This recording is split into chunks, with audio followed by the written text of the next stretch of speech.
Je me présente, je suis Nathalie Bergeron. Avec mon conjoint Olivier Ratto, on a conçu l'application de planification de voyage Planning Motion. Les rencontres Planning Motion sont du type questions-réponses. Alors, certains nous ont envoyé leurs questions à l'avance, mais si pendant la présentation, il vous vient des questions, n'hésitez pas à les écrire dans le chat au fur et à mesure. Mais ça me fait aussi plaisir que vous leviez la main et que vous me posiez vos questions de vive voix.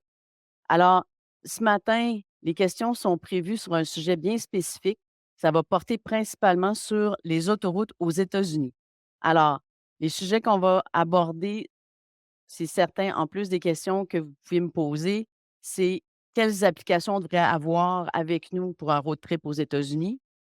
Comment éviter les autoroutes à péage? Comment payer les autoroutes à péage si on décide de ne pas les éviter? Hem, Comment trouver des stations-service et aussi, qui est, une question qui est souvent posée lorsqu'on s'en va aux États-Unis, heu, quels documents vont m'être demandés par, le douanier quand je vais arriver aux douanes américaines? Alors, première question, quelles applications télécharger pour un road trip aux États-Unis? Alors, quand on est, sur les autoroutes, quand on est sur les routes aux États-Unis, ce qu'on a besoin, on a besoin d'instructions de navigation. On a aussi besoin de mettre de l'essence et puis on a aussi besoin de trouver des endroits, en plus des endroits pour mettre de l'essence, ben, on a besoin de trouver des endroits pour, aller faire nos courses, manger au restaurant, d même pour coucher. Alors, comment trouver tous ces services-là lorsqu'on est sur la route? Il y a des applications pour ça. Alors, si on commence par les instructions de navigation, les oui, c'est ça, les instructions de navigation. Hem, Moi, en plus de mon téléphone, je traîne tout le temps un GPS. Pourquoi un GPS? Ben, c'est parce que, hem, ça fait un deuxième appareil pour avoir nos instructions de navigation. Si pour X raison, notre téléphone, on n'a pas le fait pour le recharger, la batterie est morte, catastrophe, on l'a perdu, au moins on a un appareil, un deuxième appareil qui sert à avoir nos instructions de navigation. Je l'utilise beaucoup moins que les applications de mon téléphone. Souvent, ce que je fais avec le GPS, c'est simplement écrire ma destination finale de la journée. Lui, il est toujours le GPS va toujours me ramener sur la route vers la destination finale. Alors avec les appareils, on on on change la destination pour la prochaine destination, mais le GPS, lui, il reste toujours sur la destination de la fin de la journée. Il y a 2 applications principalement que je veux toujours, toujours revoir sur mon téléphone, c'est Organic Map et Google Maps. Organic Map parce que, c'est une application qui est, avec des cartes téléchargées. Ça fonctionne très bien quand on n'a pas accès au réseau internet. Je dis bien pas quand on n'a pas internet, mais qu'on n'a pas accès au réseau internet parce que personnellement, je trouve que une application comme Organic Map, mais même Google Maps, surtout Google Maps, ça devient très performant, ces applications-là, quand on a des accès internet, quand on a accès à internet. Donc, en ayant, nos données, disponibles sur notre téléphone, ben, on a accès en utilisant l'application Google Maps pour avoir nos instructions de navigation, ben, on a accès aux embouteillages. Il va nous rediriger vers un autre itinéraire si jamais, il y a des travaux. Donc, c'est vraiment en temps réel quand on a accès à internet, donc ça nous aide beaucoup, à avoir, les bonnes instructions au bon moment, pour naviguer. Hem, Puis aussi avec ces applications-là, autant GPS que les autres applications, ben, on a accès à des options. Puis c'est là qu'on peut parler de la deuxième question qui est, comment éviter les péages? C'est qu'on peut je pense que je vais commencer à partager mon écran, on va être plus visuel. Donc, je suis ici. Donc ça, c'est justement, c'est Toll Guru, c'est l'application pour avoir le coût des péages. Mais là, pour le moment, on va plutôt aller sur Google Maps. Donc dans Planning Motion, j'ai mon itinéraire là, heu, on va parler de l'est des États-Unis, pas mal, pendant la rencontre d'aujourd'hui. Parce que c'est là qu'il y a le plus d'autoroutes à péage aussi, hein, dans l'est des États-Unis. Il y en a aussi dans l'ouest, mais c'est surtout dans l'est des États-Unis. Donc, je vais aller dans mon itinéraire que j'ai préparé. pour, faire de la colle à Jacksonville et puis, heu, dans Google Maps, en préparation, je peux toujours aller ici dans Options. Je ne sais pas si vous avez vu à gauche ici, je fais fermer, c'est Options qui est écrit en premier. Donc si je vais dans Options, je peux lui dire d'éviter les autoroutes. Donc si je fais éviter les autoroutes, ben, il va aller me recalculer, le, le chemin, l'itinéraire et puis ça prend 33 heures. Si je m'en vais sur les autoroutes, on parle plutôt de 19 heures. On s'entend qu'éviter les autoroutes, c'est pas la même chose qu'éviter les péages. Parce qu'éviter les péages, on peut quand même avoir des grosses portions sur les autoroutes, mais des autoroutes non payantes. Donc c'est la distinction entre éviter les autoroutes et éviter les péages. Donc là,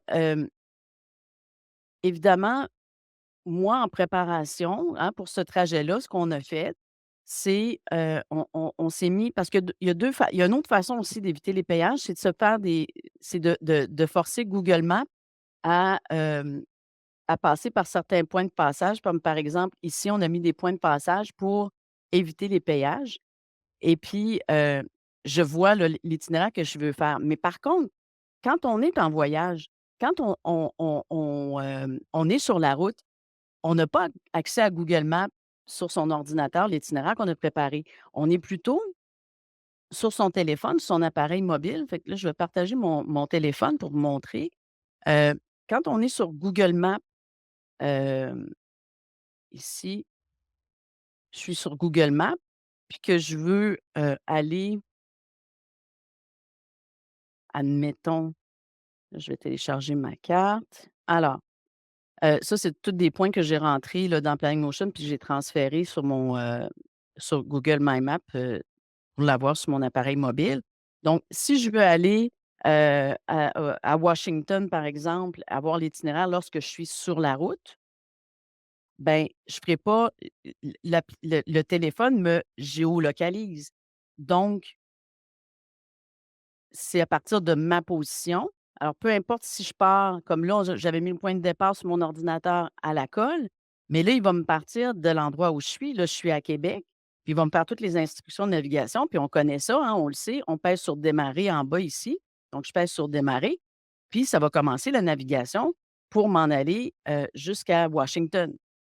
Donc, c'est différent. Puis là, on se dit: «Mais oui, mais comment je vais savoir mon itinéraire, s'il y a des péages ou pas?» Ben, dans Google Maps, sur son téléphone, il faut faire le même exercice que sur son ordinateur, c'est-à-dire qu'ici, à côté de en haut complètement, c'est marqué «Votre position». Il y a 3 petits points. J'ai option ici qui apparaît. Je pèse sur option.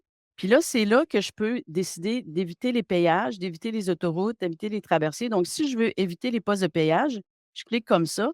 Puis là, Google va me faire éviter les autoroutes à péage. C'est comme ça qu'on peut l'avoir. Ce qui est contre-intuitif, mettons que je vais enlever les postes de péage, ce qui est un peu confusant quand on est en train de naviguer.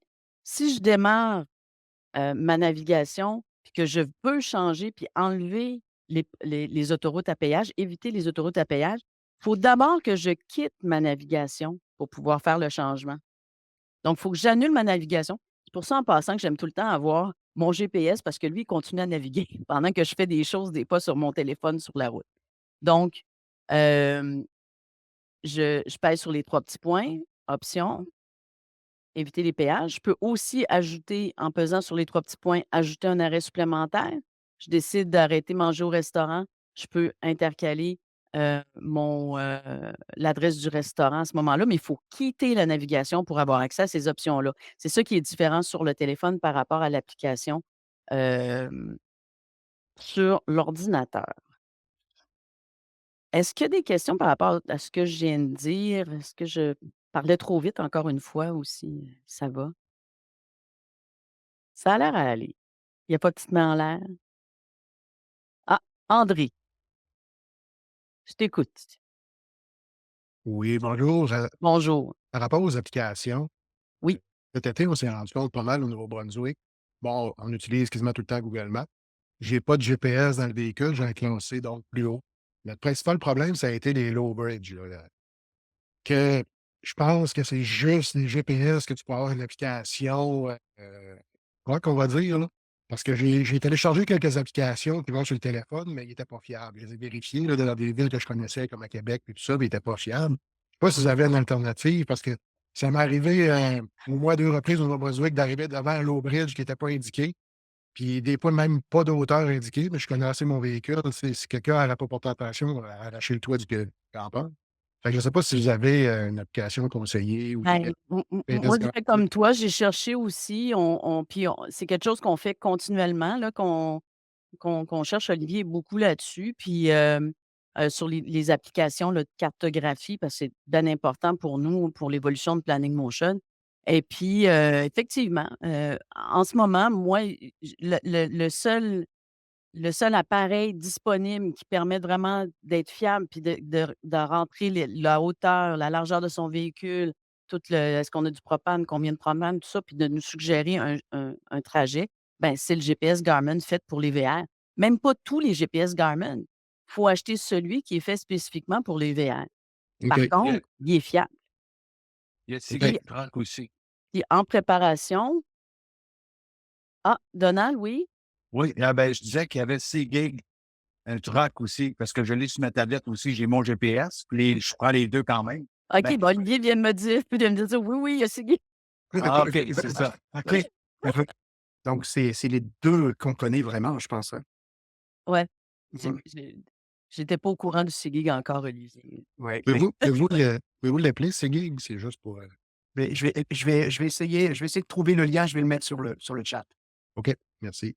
Oui, puis en passant, tout ce qui est, lien, information importante par rapport à ce qu'on se dit aujourd'hui, lorsqu'on va l'avoir mis en ligne, la rencontre, parce qu'on l'enregistre, hein, comme je disais au début de la rencontre, lorsqu'on va l'avoir mis en ligne sur notre chaîne YouTube, dans la description de la chaîne YouTube, on va tout mettre ces informations-là.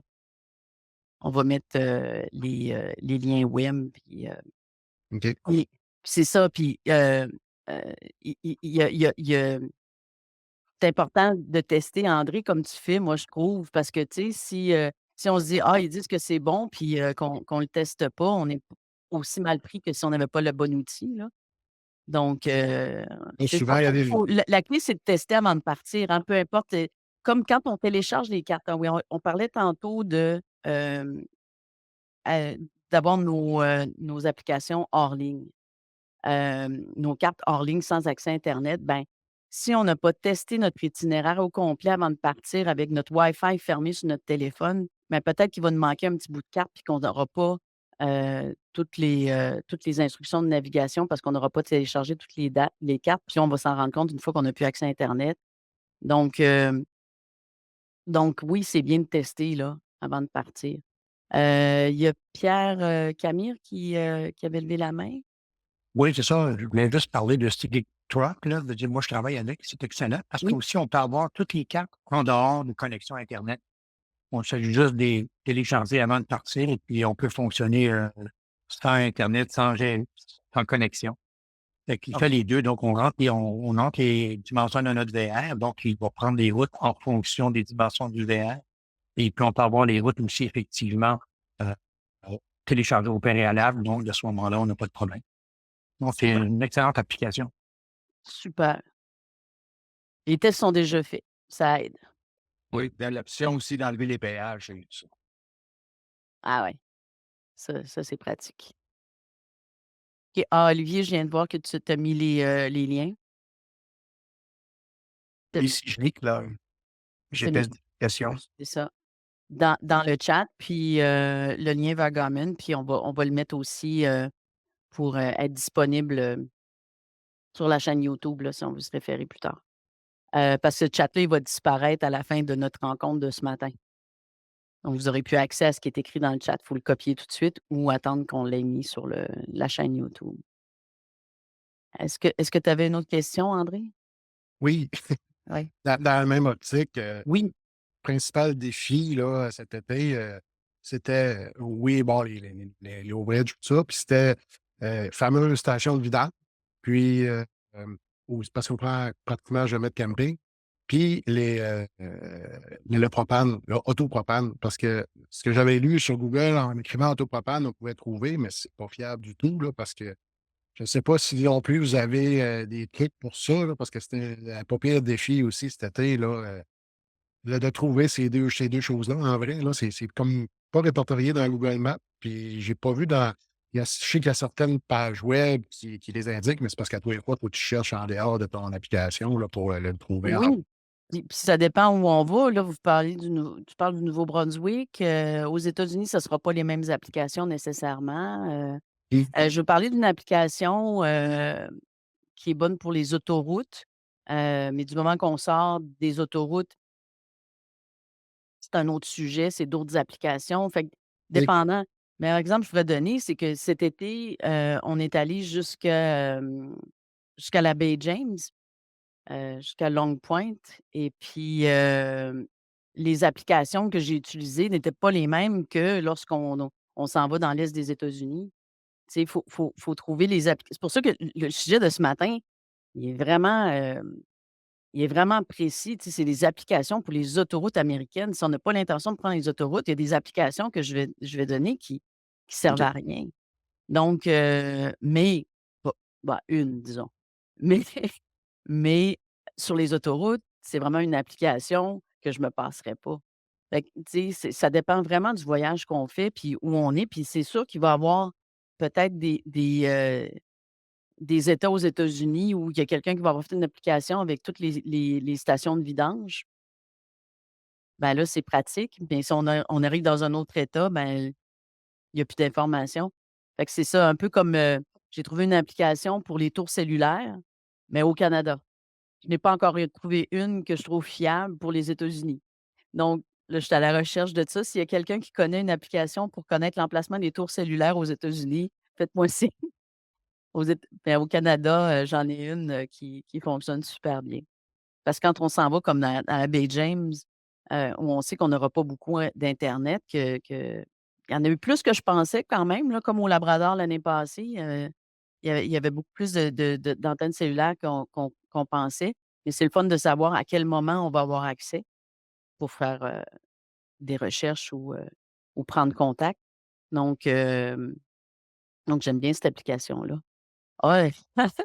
Olivier vient de me voir, il est déjà 9h30, ça va vite, hein? On n'a même pas passé la moitié de la première, le premier sujet des autoroutes. On va continuer un petit peu, donc là, on a parlé de comment éviter, les autoroutes à péage. J'ai montré aussi sur l'application mobile et puis, donc on va passer là à la question qu'on parlait au début des transpondeurs des autoroutes. Comment payer les autoroutes à péage? Là, le temps là d'avoir son paquet de change dans l'auto pour lancer les 25 cents là, au poste de péage, c'est révolu. Hem, Maintenant, les postes de péage se payent par carte de crédit, puis il y en a même des postes de péage, heu, qu'il y a plus de moyens de payer. Alors c'est ça un peu, je pense que excuse-moi, je me rappelle plus du nom de la personne qui a intervenu par rapport au transpondeur tout à l'heure. Hem, Guylaine. Pardon? Guylaine. Guylaine. Alors Guylaine, comme Guylaine le vécu, c'est que, si on passe des autoroutes à péage puis qu'on n'a pas de transpondeur, ben, et qu'il y a pas de moyen parce que certains postes de péage, qu'il y a pas moyen de payer par carte de crédit, c'est uniquement par transpondeur ou par ce qu'ils appellent vidéo. Donc, ils prennent une photo de notre plaque d'immatriculation, puis ils nous envoient une facture chez nous. C'est pas quelque chose d'illégal. C'est comme ça que ça fonctionne. Donc, hem, s'ils sont capables de bien voir la plaque d'immatriculation, là, on parle de l'est des États-Unis, hein.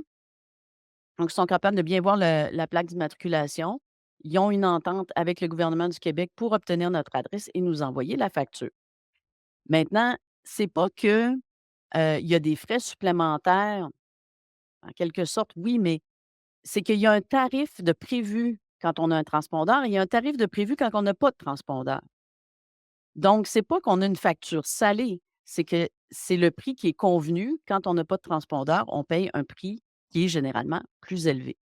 Avec la carte de crédit, des fois, c'est le même prix, puis des fois même, ça dépend du transpondeur qu'on a. Moi, je pense que là, ça serait un bon moment pour aller je vais partager mon écran pour que vous puissiez voir l'application que j'ai montrée tout à l'heure. Voyons. OK. Donc, ça, c'est l'application Toll Guru qui est accessible sur l'ordinateur, sur le téléphone. Donc, je choisis les autoroutes américaines. On va prendre notre exemple de la colle. On part de la colle. Ah, j'ai mis en haut trop. La colle. OK. Donc, je pars de la colle, puis admettons que je m'en vais à Washington. Washington, D.C.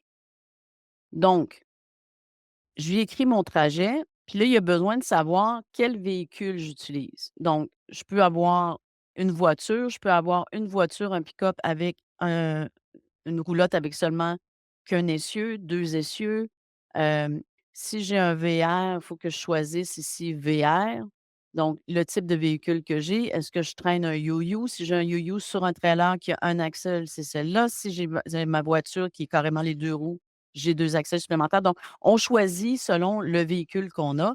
Donc, on va rester, en voiture ici et puis, je peux même lui donner mon temps de départ. Il y a plein d'options là, mais on va garder ça simple pour ce matin.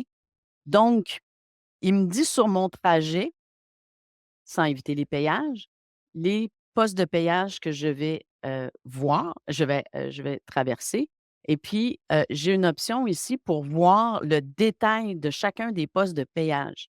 D'ailleurs, ça là, j'en fais une démonstration dans une vidéo qu'on a faite sur les transpondeurs. C'est sur notre chaîne YouTube. Donc on a une vidéo complet là-dessus et donc, heu, je peux voir ici le premier, le 1er que je vais croiser à la sortie 23 à Albany. Ben, il prévoit que ça va me coûter, 39 cents. Puis là, on voit ici, là, juste en dessous, c'est petit un peu, je sais grossir. Donc c'est 39 sous ou 68. Je peux pas payer en argent. Puis, si je paye par, si j'ai pas de transpondeur, ça va me coûter, 68 sous. Donc pourquoi qu'il y a 2 fois 68 sous? C'est que New York, le transpondeur de l'État de New York, donne un rabais à ceux qui ont le transpondeur de l'État de New York. On peut avoir un transpondeur, ils ont fait une entente. Avant, c'était pas comme ça. Mais là, ils ont fait une entente entre tous les États, toutes les agences qui s'occupent des autoroutes à péage de chacun des États. Ils ont fait une entente ensemble et puis, heu, on peut avoir un transpondeur de la Virginie, puis prendre une autoroute à péage dans l'État de New York, puis payer avec le transpondeur de la Virginie et inversement. J'ai un transpondeur de l'État de New York, je suis rendue en Virginie, je suis rendue en Floride, je paye avec mon transpondeur de l'État de New York. Alors, on a tous ces renseignements-là dans l'application Toll Guru. C'est que je sais exactement, par exemple, ici, dans le New Jersey Turnpike, ben, le New Jersey, que j'aille un voyons, c'est pas avec ma souris, que j'ai un transpondeur de l'État de New York ou de l'État de New Jersey, c'est le même prix. Il me permet de payer en argent, carte de crédit possiblement et je peux, il y a pas de, par vidéo. Donc, les postes de péage sont pas tous pareils. Hem, c'est différent et puis cette application-là permet de savoir à quoi s'attendre. Pour ceux qui savent pas de quoi est-ce que, il y en a qui savent pas du tout de quoi je parle quand je parle de transpondeur? Parfait. Donc, en est ici avec moi. Je vais vous montrer ça. Donc, ça ici, c'est un transpondeur, uni.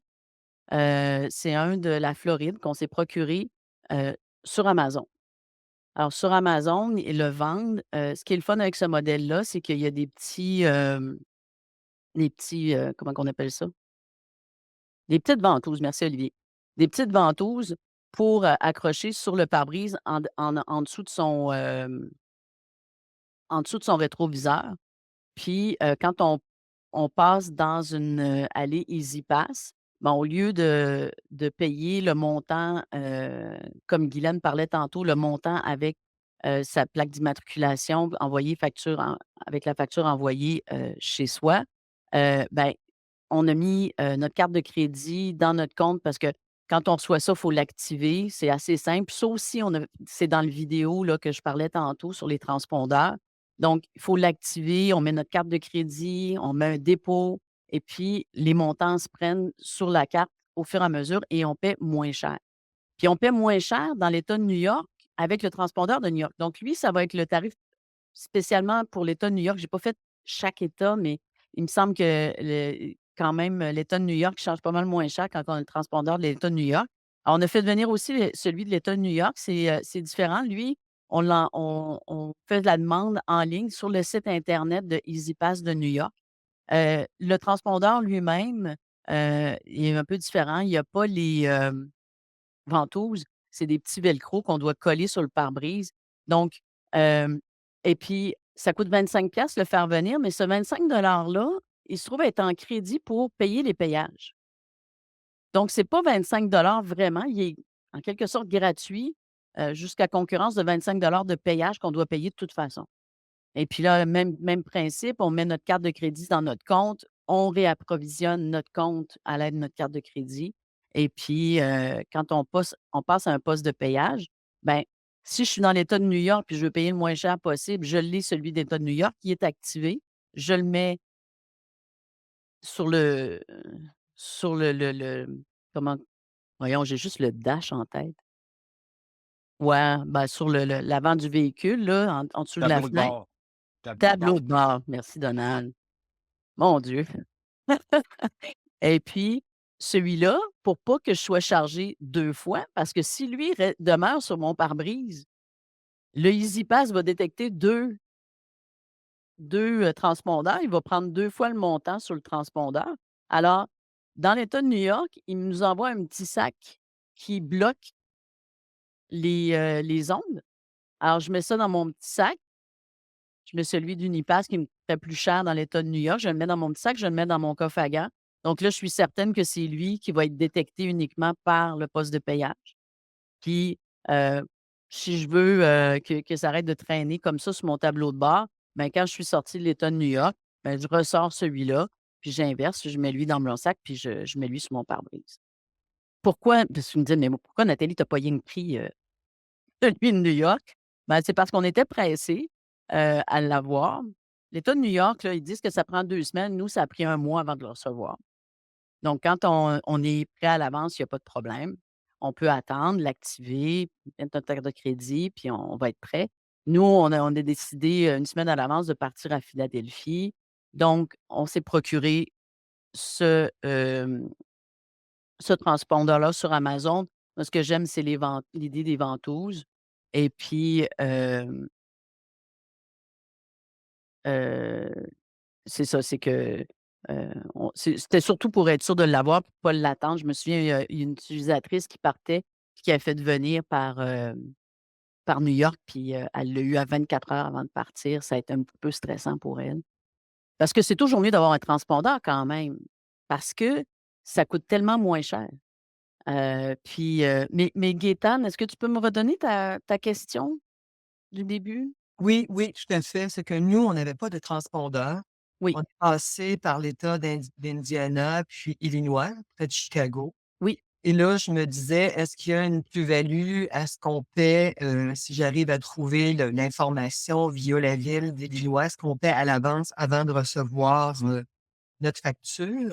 Ou si finalement, parce qu'on n'avait pas de transpondeur, de toute façon, on va payer le même montant que je paie là, via en ligne ou que j'attende mon document par la poste. Donc, c'est ça que je voulais voir avec toi. Premièrement, est-ce que je suis mieux s'il n'y a pas de plus-value, je vais attendre le document par la poste pour payer le même montant ou si je serais mieux de le payer en ligne à l'avance? Moi, de ce que j'ai compris, il y a pas de pénalité à attendre d'avoir la facture. OK. Dans le sens que, ça, j'essayais d'expliquer là, c'est qu'il y a un prix prévu avec transpondeur, il y a un prix prévu sans transpondeur. Mmh. On va juste j'ai fait, la colle des moines pour essayer d'avoir le péage là, dont tu parles, show details. Donc, est-ce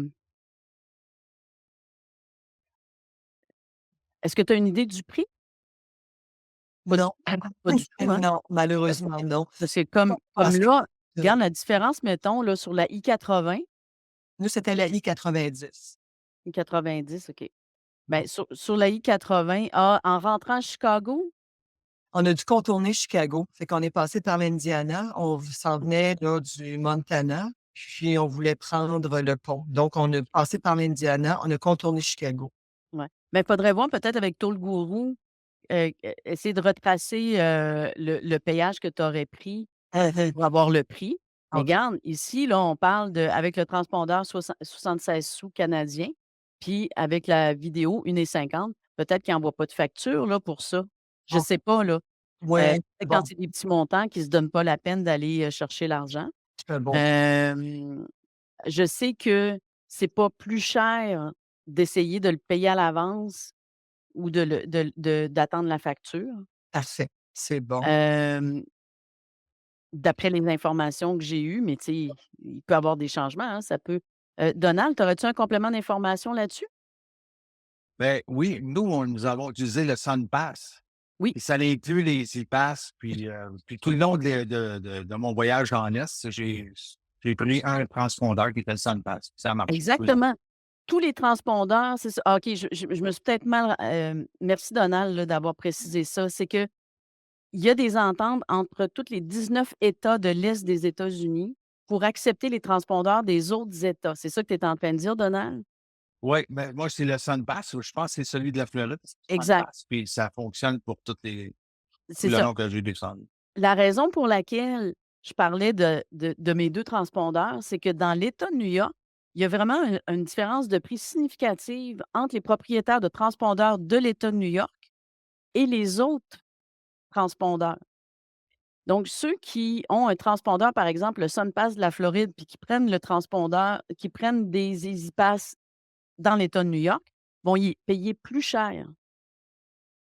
Je vais repartager mon écran, montrer la différence de prix. Ben, non, je vais le montrer avec mon téléphone. Je vais en profiter pour montrer, l'application Toll Guru sur le téléphone parce que des fois, ça peut être le fun, ça, sur la route, d'avoir, cette application-là. Bon, mettons, je vais entrer ma destination, je vais faire la même chose, là. Je vais faire la colle Washington. Suivante, même chose, là, je peux sélectionner ici, là, mon véhicule. Ah, je peux même mettre des indications concernant puis je peux le faire sur mon ordinateur aussi. On peut mettre, notre consommation d'essence, puis il va nous calculer avec le kilométrage, puis le prix qu'on prévoit payer en moyenne. Il va nous calculer aussi, en plus des péages, combien que ça va nous coûter en essence, notre trajet.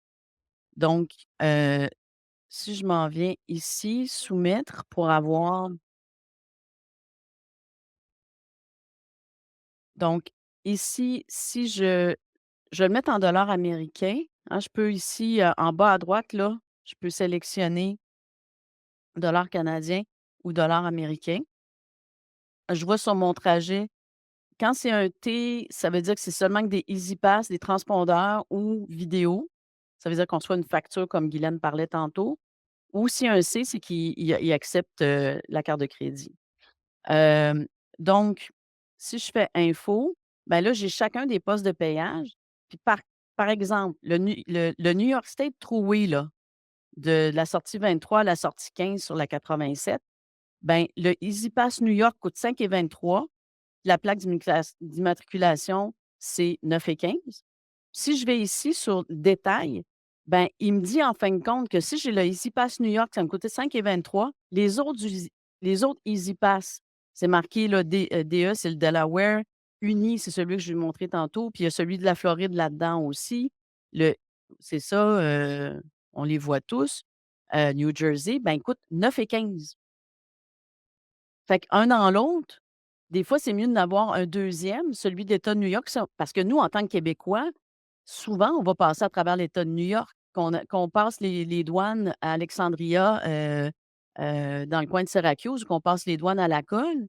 Si on passe par l'État de New York, puis on a des péages dans ce coin-là, je pense que du côté de Syracuse, il y en a pas beaucoup, là.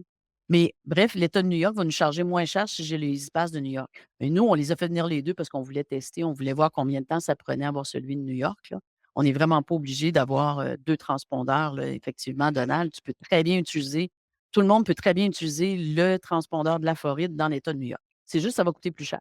C'est Ça, on beau. peut voir la différence, heu, avec l'application, Toll Guru en ligne ou sur notre téléphone. C'est facile d'avoir tous ces renseignements-là en faisant un trajet, grosso modo.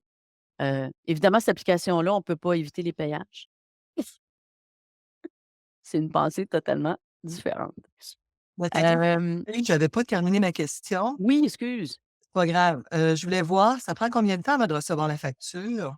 j'en ai aucune idée. Parfait.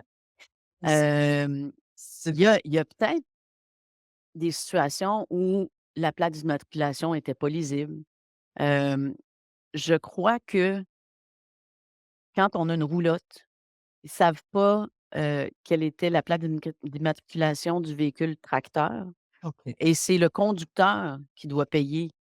Donc, hein, c'est le propriétaire du véhicule tracteur qui doit payer, non pas le propriétaire de la roulotte. Donc, C'était pas notre je cas, crois là. qu'ils peuvent pas envoyer de facture à ce moment-là quand c'est une remorque ou Ce que une je roulotte. comprends, c'est que c'est mieux d'attendre la facture de toute façon, mais si j'aurais voulu, ma dernière question, Oui. voir combien je leur dois, est-ce qu'il y a un site internet où je peux aller voir? Ça, Oui, c'est sur Tollguru, c'est possible d'aller le voir. si j'ai une facture à payer Ben, ici, et la retourner sur Tollguru, là, en voyant, ici, là, on voit les montants, mais si j'ai déjà passé, que j'ai une facture à payer qui est en attente. non, mais ça va être ça, c'est que ici, c'est la colonne avec transpondeur, le prix.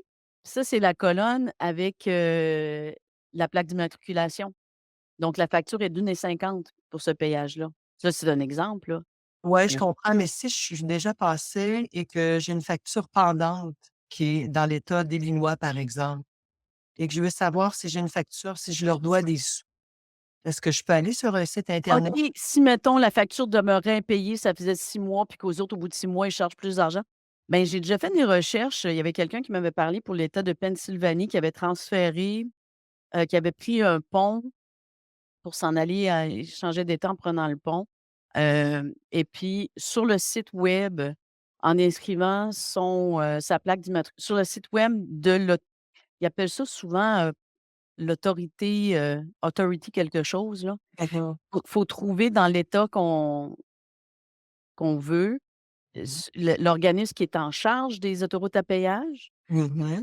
Puis là, encore là, c'est un peu comme je disais tantôt, dépendant de où on se trouve, les informations, des fois, sont bien faites. Moi, j'avais trouvé, il me semble que c'était dans le Maryland, c'était super non, New Jersey, c'était super bien. On marquait son numéro de plaque, puis là, on savait si on avait une facture en attente. OK.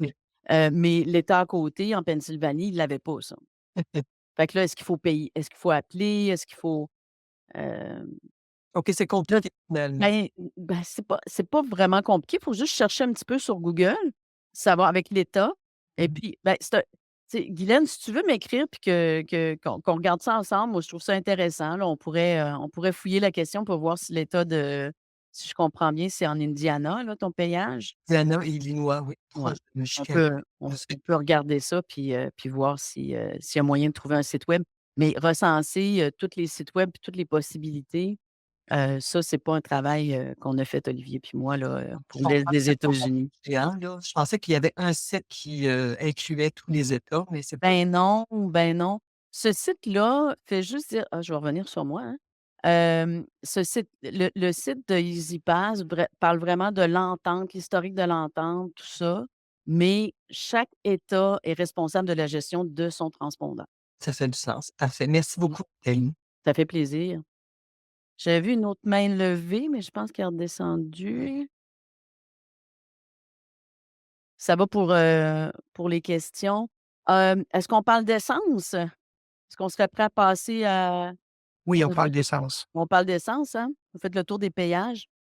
Donc, pour l'essence, là, probablement qu'il y a quand même beaucoup d'entre vous qui la connaissez. Heu, GasBuddy, est-ce qu'il y a des gens qui connaissent l'application GasBuddy? Faites-moi des petits pouces en l'air. Ouais. Donald, tu connais sûrement GasBuddy. Ouais. Non? OK, bon, je suis parfait. Je vais te montrer quelque chose. Alors, heu, l'application GasBuddy, c'est vraiment je veux partager, sur mon téléphone. Ça, c'est une application vraiment pour les road trips aux États-Unis, même au Canada, hem, j'utilise tout le temps, même au Québec. Hem, c'est une application collaborative.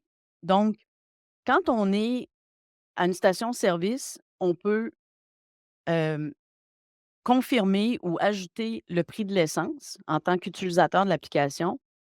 Puis, quand on est sur la route puis qu'on veut se choisir une station-service, ben, là, je suis allée un petit peu vite, là, quand on arrive on l'a sous forme de liste, mais moi, j'aime tout le temps mieux à droite, en haut, c'est marqué Map. J'aime tout le temps mieux voir Map. Je trouve ça plus visuel, plus facile à voir ce qu'il y a autour de moi. Donc, s'affichent les stations-service autour de moi avec les prix que les utilisateurs ont, hem ont partagé. OK? Donc, j'arrive à une station-service, je suis au ultramar sur le chemin Olivier et puis, je peux faire report prices, puis, je confirme que c'est bien encore 69, 60, 1,60,9 le prix de l'essence. Puis, je vois juste en dessous, je sais pas, je peux pas le mettre plus gros là, mais en dessous du 160,9, c'est marqué que cette information-là date de 18 heures. Donc, si c'est quelque chose qui date d'un mois, je peux douter, hein, que c'est encore le bon prix. Mais quand ça fait quelques minutes, quelques heures, je peux me dire: «Ah ben, j'ai une bonne chance que ce soit le bon prix d'essence». Donc ce qui arrive, c'est que si je suis aux États-Unis, puis, je suis sur la route parce que c'est choquant des fois, on on fait le plein comme ici, c'est un bel exemple. Je décide de faire le plein chez le mobile à 3,69. Ben, si j'avais l'autonomie puis la possibilité de le faire, juste ici, je l'ai à 3,49, mais pourquoi pas attendre d'être rendu là pour faire le plein d'essence? C'est ça que j'aime de GasBuddy, c'est que ça nous permet là, de voir, heu si ça vaut la peine d'attendre un petit peu pour aller, faire notre plein d'essence ou on s'arrête déjà parce que, on n'a pas le choix ou la station-service est trop loin ou celle qui est plus chère, trop loin de la sortie. Bref, ça nous permet de connaître les prix de l'essence avant d'arriver, oui, il y a des questions qui ont il y a Céline. Bonjour Céline. Bonjour. Je me demandais du coup si, il y avait la possibilité de combiner avec en même temps l'itinéraire qu'on a. Parce que là, par exemple, si je veux aller sur, la station qui est moins chère, mais est-ce que je vais savoir si elle est vraiment sur mon itinéraire prévu ou s'il faut que je m'en détache un peu? Ah ben, c'est pas la même application, tu sais, je veux dire, si on est sur Google Maps, mais je sais que Google Maps a rajouté ça, hein. Ça fait 1 an à peu près. Je l'ai pas beaucoup testé parce que j'ai l'habitude de GasBuddy, mais Google Maps permet d'avoir le prix affiche les prix de l'essence maintenant. Il y a OK. quelqu'un qui a essayé ça? Non? OK. François, oui. Puis ça fonctionne bien, François? Un petit pouce en l'air ou oui, OK. Fait que c'est ça, c'est François confirme là que ça fonctionne bien. Hem C'est sûr que d'une application à l'autre, je vais en parler quand on va, je vais parler aussi d'une application météo que j'aime beaucoup, Event to Sky. Il faut passer d'une à l'autre et puis, voir ce qui est proche de notre itinéraire en fin de compte, Céline. Parce que à moins de se faire un itinéraire à l'intérieur de, c'est possible là, de se faire un itinéraire, si je me trompe pas, je vais mettre Washington. Là, vous voyez pas mon téléphone, hein? Non, il donne pas encore les instructions de navigation, OK. donc non Céline, il y a pas de OK, il y a rien bon, de bah, parfait. très bien, merci. OK, André, est-ce Oui, pour ce qui est de Google Maps, là, pour les prix d'essence, je l'ai vérifié quand même pas mal cet été. Ça semble assez fiable dans les grands centres, mais très peu fiable dans les petites municipalités. ah oui, ben, même chose pour GasBuddy, OK. parce que moi j'ai observé la même chose. Probablement qu'il y a moins de partage d'informations, je sais pas si tu as remarqué, c'était-tu que l'information datait un petit peu? Ouais, ben, c'est ça, là, dans Ouais, les c'est ça. petites places, là, ça datait de quand même trop longtemps pour s'y fier. Ouais, Dans les plus grandes villes, là, c'était quand même assez fiable. parfait. Jacques, faudrait que tu ouvres ton micro, Jacques. Oui, Savoir sur gaz vedé, est-ce qu'on mentionne euh, essence et gazole et les prix? Est-ce que c'est les deux sont mentionnés? ben, normalement, oui. Je vais juste, partager mon téléphone. Hem, je vais retourner ici, mettons pour le Shell. Hem, je suis pas bon, hein? Je suis pas assez devant? On le voit. Oui, c'est ça ici. Régulier, oui. Tu mentionnais?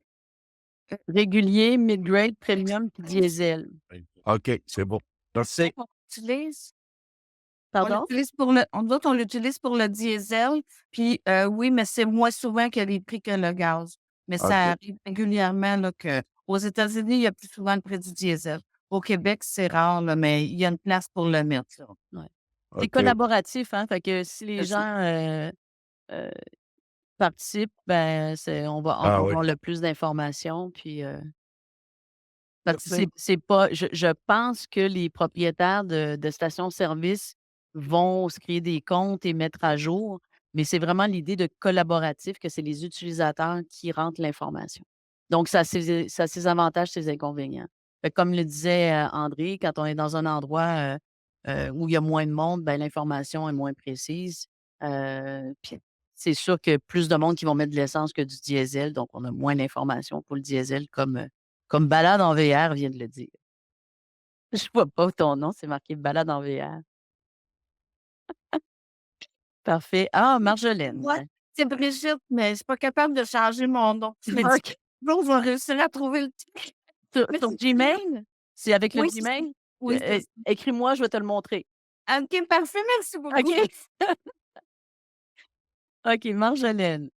Oui, sur Google Maps, il y a aussi, avec l'application d'essence, il te le donne sur ton trajet. Non seulement il te donne le trajet, mais il te dit, c'est un détour de combien de kilomètres.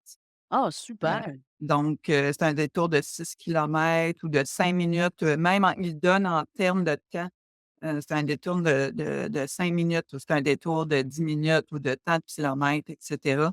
Je me souviens plus si c'est en kilomètres ou en temps, là, mais il donne le détour, sur Google Maps. Puis c'était pas mal le fun. Moi, je l'ai utilisé souvent cet été, là, et c'était assez le bon prix indiqué la plupart du temps. C'est sûr, j'ai l'ai employé pour aller en Gaspésie, donc c'est sur les autoroutes la plupart du temps, mais aussi en Gaspésie, des fois, de calculer, là, je veux-tu avoir une station-service puis quand? Heu ou si on préfère certaines stations-service parce qu'on a des cartes de points ou des trucs comme ça, bien, ça nous permet aussi d'aller choisir la station-service, là, en course. Mmh. D'où l'importance d'avoir accès à internet aussi quand on est sur la route, hein. Oui. Ça nous permet d'avoir ces renseignements-là à jour. Mmh. Mmh, effectivement. Super, merci, Marjolaine. Oui, Olivier vient encore de me dire que le temps file. Est-ce qu'on passe à l'autre type d'application, trouver des endroits? Alors, pour l'essence, hein, on sait que Google, évidemment, s'en vient fort là-dessus et il y a Gaspoddy qui est vraiment une application spécifique pour ça. Pour trouver des endroits sur les autoroutes aux États-Unis spécifiquement, c'est drôle parce que Marjolaine parlait, trouver de l'information quand on est en Gaspésie, ben, c'est pas toujours c'est pas les mêmes applications qu'on utilise dépendant de l'endroit où on s'en va. Aux États-Unis, moi, j'aime beaucoup l'application iExit. Alors, je vais encore par une fois partager mon téléphone. Ah non, avant d'aller, dernière chose, avant dernière appli une autre application par rapport à l'essence, c'est l'application International Gas Price Converter. Quand on arrive aux États-Unis, là, je sais pas si vous êtes comme moi, là, mais le premier jour, là, on regarde le prix de l'essence, puis là, on est tous mêlés, puis là, on essaie de faire des conversions de litres, de gallons en dollars américains en litres en dollars canadiens, là, puis on ne sait pas si l'échange est cher ou pas. Donc, cette application-là, là, ça permet de se faire une tête, surtout dans les premiers jours, par exemple. Si je vois que l'essence est à 3,69, oups, j'ai pas mis le point, 3,69.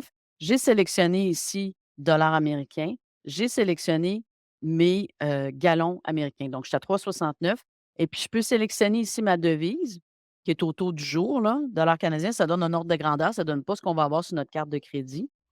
Donc, je sélectionne dollars canadiens et litres, puis il me fait la conversion que je suis à le 3,69 aujourd'hui, avec le taux de conversion qu'eux autres utilisent, ça fait 1,35 le litre. Donc on peut arrêter de se casser la tête là, pour faire les conversions de gallons en litres et de dollars américains en dollars canadiens. Et puis si on voit une autre station-service, par exemple, qui est à 4,9, ben, j'écris 4,09, puis il va me dire que c'est 1,47 le litre. Moi, j'adore cette petite application-là. J'utilise surtout les premiers jours là, pour me remettre les prix en tête. Ça va pour tout le monde, ça?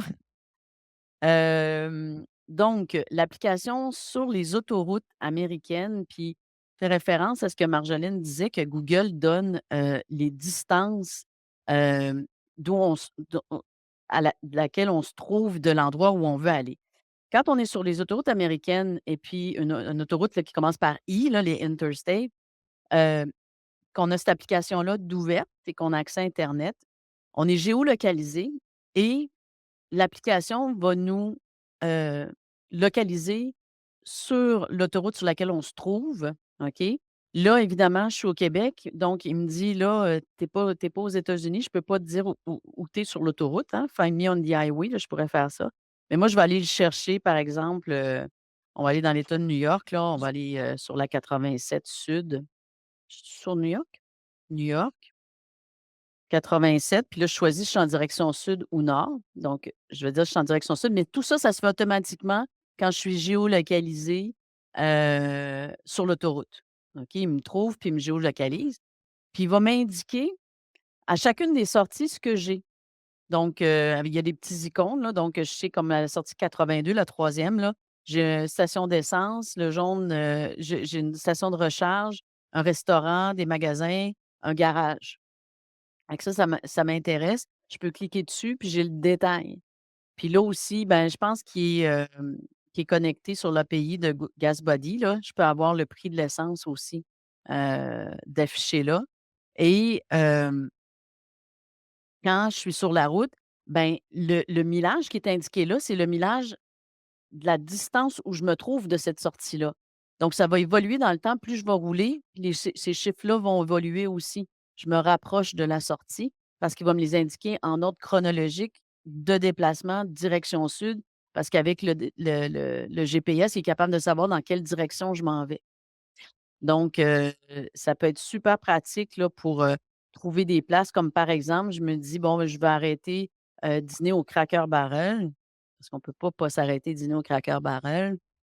Hem, donc je commence à taper Cracker Barrel, ça apparaît, je clique, ben, il va me mettre toute la liste des Cracker Barrel sur la route. Là, j'en ai rien qu'un à Clifton Park, à la sortie 9 avant Albany, pour être déjà allée quelques reprises et puis j'ai tous les détails du Cracker Barrel, justement la sortie 9W et puis, les renseignements que j'ai besoin, l'adresse, le numéro de téléphone éventuellement. Si par exemple, je veux m'arrêter, au Starbucks, me prendre un café dans une demi-heure, ben, j'écris Starbucks, puis là, évidemment, il va me montrer, à quelle distance je suis de chacun des Starbucks. Là, en ce moment, il part, du kilomètre, à la colle puis il descend vers le sud. Donc c'est pas le bon millage qui est écrit, là. C'est le millage relatif à la colle, tandis que quand je suis sur la route, ça va être le millage par rapport à où je me trouve. Donc c'est vraiment le fun, là, pour trouver où vont être les haltes routières, les stations-service, si j'ai besoin d'une pharmacie. Oui, Olivier? Un garage aussi. Ah ben oui, un garage. Ça arrive jamais, jamais, hein, qu'on a des des pannes mécaniques en voyage, mais des fois que ça arriverait, ça nous est arrivé. Hem, donc on peut trouver aussi des garages, par, par type de véhicule qu'on a. Hem, donc ça, c'était pour iExit. Il me restait la météo. Est-ce que, ça va encore, hein? Il est seulement que 10 heures. Oui. Donc, l'application météo, elle, j'utilise partout, tout le temps. Hem, c'est, je l'ai pas mis. Oui, oui, oui. Ça s'appelle Vent2Sky. La grosse différence avec Vent2Sky par rapport aux autres applications de météo que j'ai sur mon téléphone, c'est que Vent2Sky, ça permet de voir ce qui se passe sur la carte, hem, sans avoir à taper le nom de l'endroit. Donc, par exemple, je veux savoir là, c'est les précipitations. Je vais y aller sur les températures, OK? Voyez-vous bien? Je pense que oui, hein. Ça doit être petit les chiffres, mais avec les couleurs, ça aide aussi. C'est que quand je suis sur la route puis que je me dis: «Bon, ben, aujourd'hui, on pense rendre jusqu'à Washington», je me demande quelle température il va faire. Un coup, je vais être rendu à Washington, surtout quand on part, hein, soit l'automne ou le printemps. On veut savoir un peu ce qui nous attend aux différents endroits. Donc, sans taper Washington, sans taper les villes, ben, je peux voir, heu, dans le coin de Richmond, ben, il fait 21 en ce moment. Puis si je veux savoir demain matin à Richmond combien il va faire, ben, je change ici en bas, je ne sais pas si vous avez vu, là, je change de journée. Lundi, à 9 heures le matin, à Richmond, ben, il prévoit faire 7. Puis si je veux savoir si je vais partir sous la pluie, je clique sur précipitation. Puis là, c'est marqué 0. Fait que normalement, je ne devrais pas avoir de pluie. Mais si j'élargis, ben, je pourrais savoir que, quand je vais arriver dans le coin d'Albany, ben, que je risque d'avoir de la pluie, mais ça, je vais arriver là peut-être le mardi, mettons à 8 heures le soir. Ah, ben là, j'ai pas de pluie à Albany. Donc je me promène comme ça dans l'espace et dans le temps avec l'application. C'est super rapide plutôt que d'essayer: «Oh, il y a un gros système qui s'en vient là pour mardi» sur le Québec. Donc, je peux voir, à l'avance qu'est-ce qu'il y a de prévu. Évidemment, c'est des prévisions météorologiques, là, on peut pas, c'est comme n'importe quelle autre application, là, on n'est jamais sûr à 100. Mais, ça peut nous aider à prévoir, heu, le lendemain, le surlendemain, hem, qu'est-ce qui nous attend au niveau d à en tenant compte du déplacement qu'on fait et du moment où on prévoit être à cet endroit-là. C'est très visuel, en fait. Par rapport à simplement la carte radar, de Météo Média, par exemple, ben, je peux avoir les températures, je peux avoir le couvert nuageux. Ça, c'est avec la version payante, le couvert nuageux. Puis quand on était dans le nord, à Bay James, ben, on avait même la probabilité d'aurore boréale. Donc, c'est vraiment, c'est une application qu'on utilise souvent et qu'on aime beaucoup. Est-ce qu'il y a des applications comme ça, vous connaissez, là, qui sont, que vous aimez utiliser en voyage? Météo Média, AccuWeather, ça c'est tout des pour se valider, on les utilise les autres aussi. Mais celle-là pour se faire une idée globale, là, par rapport à la distance qu'on va parcourir puis où on va être rendu. On l'aime beaucoup, hein, Olivier? Oui. Hem, J'avais préparé une dernière question, je ne sais pas si vous en avez. Est-ce qu'il y en a sur le chat? Il y a plein de questions sur le chat. Qui Olivier me demande un effort de recherche du Q&A. OK. Hem, Je c'est ça. tu as quand même pas mal répondu, au fur et à mesure aux questions qui se posaient là, sur le Q&A. Il y a François Latour qui a une question vraiment par rapport à Planning Motion, la première en haut là. OK. Une fois téléchargé, comment renommer et sauvegarder un voyage qui vient de la banque de Planning Motion? Ah, ben ça, c'est une facile. Je peux prendre 30 secondes pour le montrer. Alors, je vais partager mon écran. Dans Planning Motion, si je viens dans ma page ici, je clique sur «Gérer» pour aller dans ma page de voyage, hein, c'est la «Mes voyages». Mmh. Si je veux changer le nom, c'est ça la question, Olivier, non? Oui, c'est ça. Non, non, c'est sauvegarder. Il y a encore une question. Parce que tu parlé des comment passer la douane. Oui, oui, oui. Oui, oui. Oui, oui.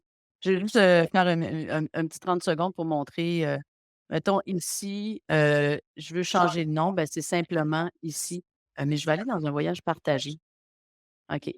Ici, je veux changer le nom, c'est un voyage partagé. Est-ce que c'est assez gros? C'est un peu petit. C'est un peu petit, hein? As-tu zoomé un peu? Oui. Olivier, je t'entends en écho. Ah, c'est normal, c'est normal. OK. Donc, quand je suis dans ma page de voyage, que je clique sur le nom du voyage, voyons, je cherche. OK, ici, partage Côte-Nord. Je peux aller cliquer dans la boîte ici, puis, par exemple, enlever partager.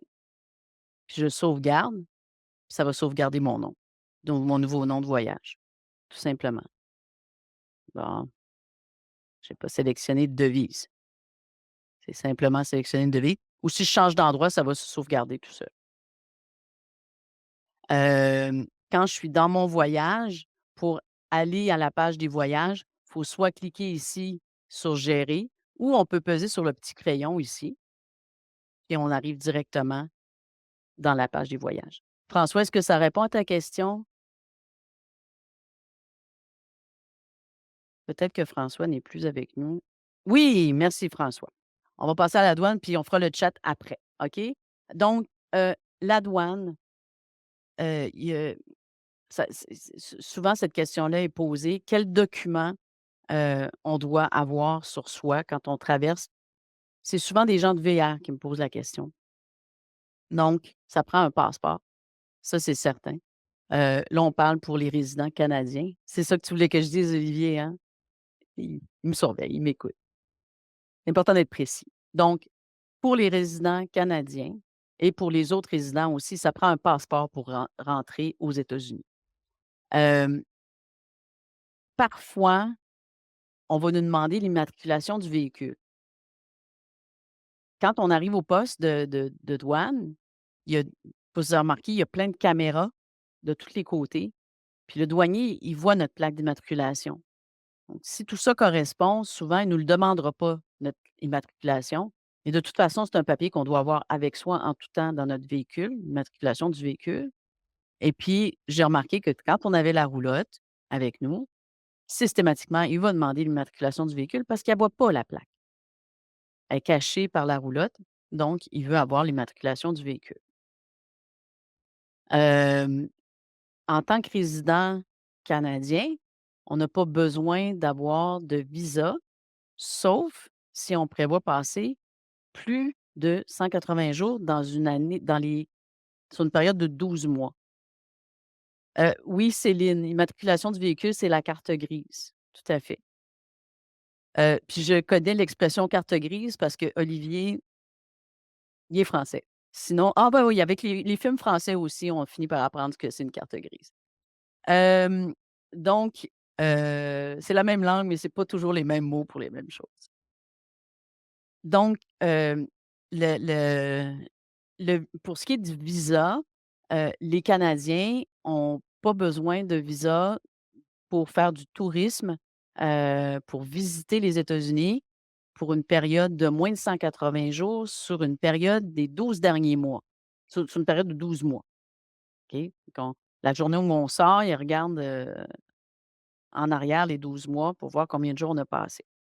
En passant, on a fait une entrevue avec Paul Laquer, le rédacteur en chef, du magazine Camping Caravaning, la FQCC. Ça va être bientôt en ligne. Puis on est allé vraiment précisément aujourd'hui, on parle des autoroutes américaines. Avec Paul, on a parlé de l'immigration américaine, donc ce qu'on est en train de parler là, le 180 jours. On est aussi allé par rapport à des longs séjours aux États-Unis, l'implication, l'immigration, l'assurance maladie pour les Québécois et au niveau fiscal aussi américain, ça peut avoir des incidences. Donc, on a passé à travers ces sujets-là. On va mettre ça en ligne sur notre chaîne YouTube. Donc, si vous voulez être avisé quand cette vidéo-là va sortir, c'est super intéressant. Vous pouvez aller sur la chaîne YouTube, vous abonner à la chaîne.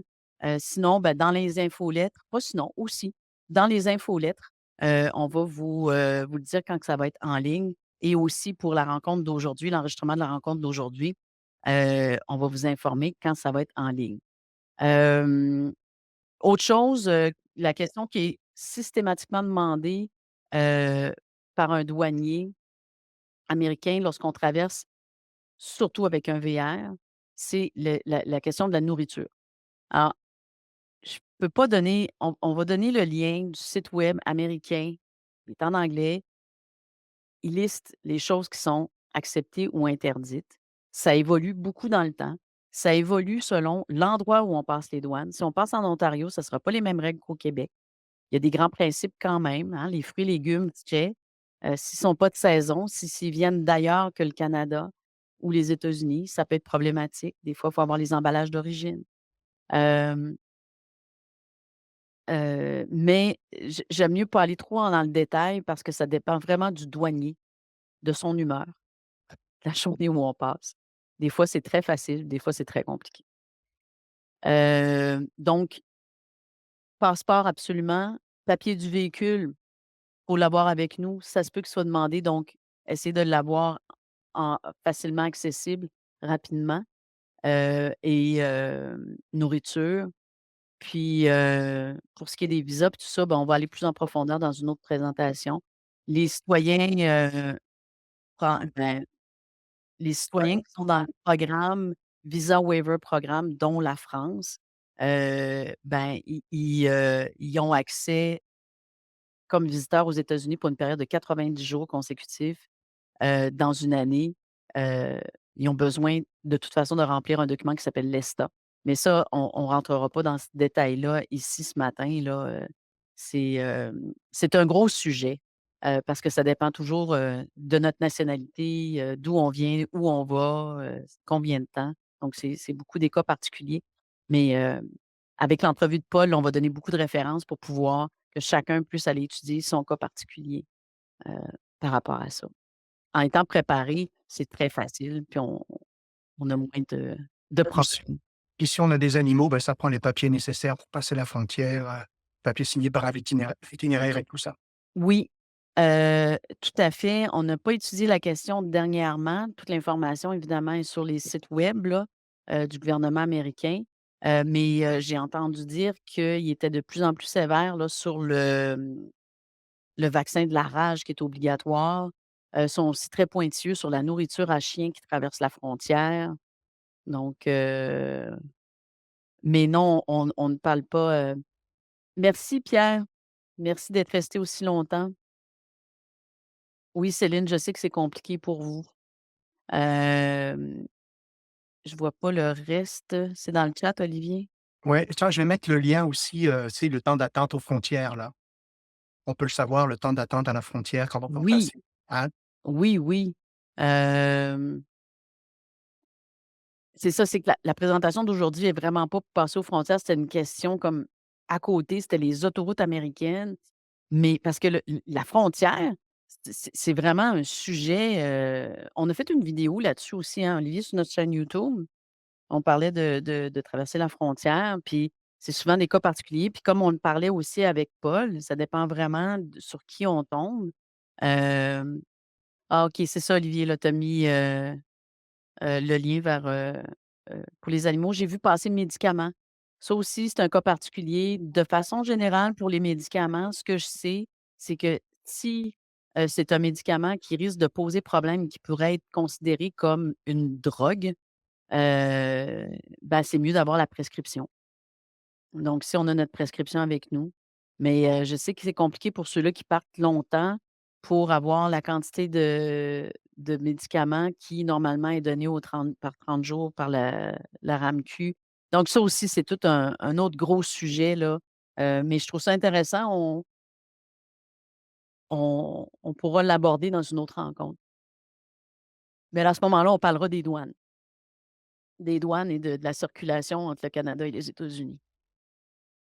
Heu, est-ce qu'il y a quelqu'un d'autre, je continue avec les questions-réponses. Olivier, non, je pense que j'ai fait le tour, hein? Vous aviez le temps d'attente aux douanes, mais il y avait une application pour ça. Il y a un site web qui permet, heu, en fin de compte, le gouvernement américain prend la moyenne d'une journée X, heu, je pense que c'est 3 années précédentes, puis il fait une moyenne du temps d'attente à ce moment-là. Mais il va pas seulement que par la date elle-même, il va par une journée. Par exemple, on est la fin de semaine de la fête du travail. Il va avoir les temps d'attente moyens le vendredi soir, le samedi matin de la fin de semaine de la fête du travail et non pas, mettons, le 3 septembre ou le 4 septembre qui se trouvait être un jeudi l'année d'avant ou un dimanche l'année d'après. Donc, ils vont vraiment selon, ce qui devient, merci à toi Joanne, merci. Hem, le le le temps d'attente selon, l'événement, que ce soit un vendredi soir, un samedi matin, ça va être plus achalandé, surtout une fin de semaine fériée. Un dimanche soir férié, le lundi, va être moins achalandé qu'un dimanche, où c'est le retour de la fin de semaine. Donc, c'est très bien fait là, ce site-là. On l'a par poste de douane en plus. J'ai pas vu la question passer, Olivier, ça c'est dans le chat, hein? OK, je vais retourner dans le chat. OK. Diane, on a mis Olivier met des liens dans le chat pour ceux-là qui veulent les récupérer directement dans le chat, mais quand on va finir notre rencontre de ce matin, ces informations-là seront plus disponibles, sauf qu'ils vont être disponibles dans la description de l'enregistrement de la présentation de ce matin, de la rencontre de ce matin, sur notre chaîne YouTube. Ben, merci beaucoup tout le monde d'être, ici ce matin, d'être resté aussi longtemps. Si vous avez d'autres questions qui vous viennent, n'hésitez pas à les envoyer par courriel. Ça va nous donner des bons sujets, heu, pour, heu, hem, pour les prochaines rencontres. On en fait régulièrement. Merci Yves. Hem, merci tout le monde. Oui, merci Nathalie. Puis, on se dit à une prochaine rencontre Planning Motion. Bonne journée à tout le monde. Bye.